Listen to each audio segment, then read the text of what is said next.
বিশ্বনবী মুহাম্মদ রাসূলুল্লাহ সাল্লাল্লাহু আলাইহি ওয়াসাল্লাম বলেছেন, রাষ্ট্রীয় দায়িত্ব পালনকারী কেউ যদি এক টুকরা সুতা বা তার চেয়েও ক্ষুদ্র কোনো জিনিস খেয়ানত করে, তবে কিয়ামতের দিন খেয়ানতের বোঝা মাথায় করে তাকে উঠতে হবে।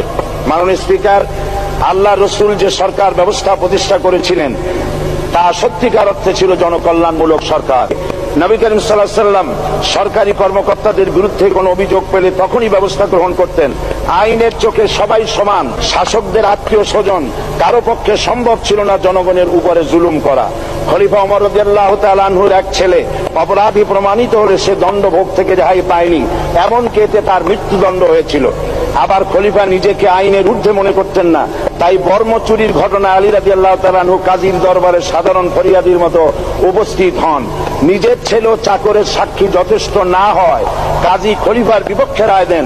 এখানে বিচার বিভাগ ছিল সম্পূর্ণ স্বাধীন এবং শাসন বিভাগের নিকট তার কোনো দায়বদ্ধতা ছিল না। মাথায় আটার বোঝা বহন করে নিয়ে চললেন আর বলে গেলেন, মানুষ কেন, ফোরাতের কূলে যদি একটি কুকুরও না খেয়ে মারা যায়, তবে এই ওমর রাদিয়াল্লাহু তাআলা আনহুকে কিয়ামতের দিন আল্লাহর দরবারে জবাবদিহি করতে হবে।